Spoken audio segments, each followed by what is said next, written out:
বিষ্ণুই বলেন তোমাদের জন্য তওবার দরজা সব সময় খোলা, দুইটা সময় ছাড়া। চিল্লায় বলেন কয়টা? এক হচ্ছে ক্বাবলা তুলুইশ শামসি মিন মাগরিবিহা, কিয়ামতের 3 দিন আগে পশ্চিম দিক থেকে সূর্য ওঠা শুরু করবে। এখন প্রতিদিন পূর্ব দিক থেকে, পূর্ব দিগন্ত থেকে সূর্য ওঠে, ঠিক কিনা? কিন্তু কিয়ামতের 3 দিন আগ থেকে পূর্ব দিক থেকে সূর্য উঠবে না, পশ্চিম দিক থেকে সূর্যটারে উঠায় দিবে কে? পশ্চিম দিক থেকে যেদিন সূর্য ওঠা আরম্ভ হয়েছে ওই দিন থেকে তওবার দরজা বন্ধ। আর চিল্লাচিল্লি করলেও তওবা কবুল হবে না। তখন মানুষ কোরআন খুলে দেখবে সাদা পৃষ্ঠা, কোরআনের কোনো আয়াত নাই, কোনো আলেম দুনিয়াতে নাই, কারো কলিজার ভেতরে একটা কোরআনের আয়াত হেফজ করা নাই। সবগুলো আলেমদের বাম বগলের নিচে একটা ফোড়া হবে। কি হবে? ওই ফোড়ার ব্যথায় সব আলেমগুলো মরে যাবে, সব ভালো মানুষগুলো মরে যাবে।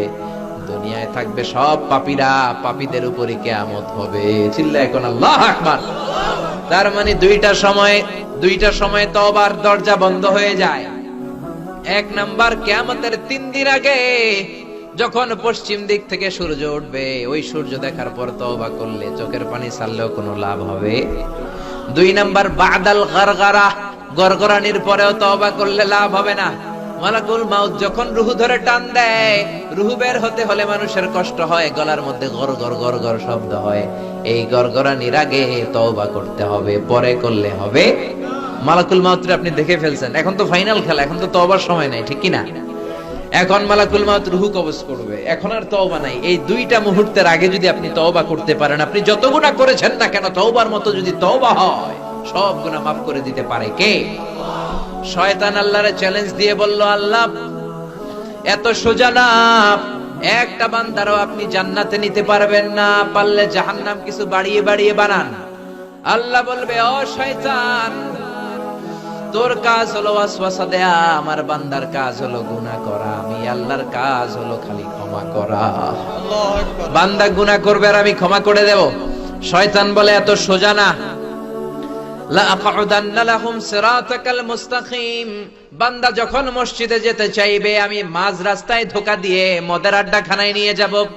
তাফসীর মাহফিলে যাওয়ার জন্য নিয়ত করে ঘর থেকে বের হবে, আমি ধোঁকা দিয়ে গানের কনসার্টে নিয়ে যাব। আপনার একটা বান্দারেও আপনি জান্নাতে ঢুকাতে পারবেন না। আমি তার ডান দিক থেকে ধোঁকা দেব, বাম দিক থেকে দেব, আমি সামনে থেকে ওয়াসওয়াসা দেব, পেছন থেকে দেব, রগের শিরায় শিরায় রক্তের ভেতরে ঢুকে ঢুকে দেব। কেমন করে আপনি আপনার বান্দারে জান্নাতে ঢুকান আমি দেখে নেব। আল্লাহ বললেন, শয়তান তুই চ্যালেঞ্জ দিলি, আমিও তোর চ্যালেঞ্জ নিলাম। ওয়া ইজ্জতি ওয়া জালালি ওয়া ইরতিফাই মাকানি, আমার ইজ্জতের কসম, আমার জালালিয়াতের কসম, আমার মহানত্বের কসম, বান্দা আজীবন গুনাহ করবে, পাপ করবে, অন্যায় করবে। মালাকুল মাউত যখন বান্দার রূহ ধরে টান দিবে, ওই টান দিলে গরগরানি শব্দ হয়। ওই গরগরানি শব্দের আগ পর্যন্ত যদি বান্দা চোখের পানি ছেড়ে আমি আল্লাহর কাছে ক্ষমা চাই, আমি আমার বান্দার জীবনের সব গুনাহ মাফ করে দেব। সব গুনাহ মাফ করে দিয়ে আমি আমার বান্দাকে জান্নাতি বানিয়ে দেব। চিল্লায় পড়েন আল্লাহু আকবার।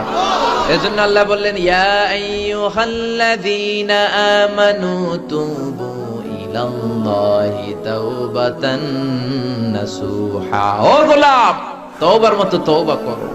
তওবার মতো তওবা করলে তোমার সব গুনাহ মাফ করে দিতে পারে কে?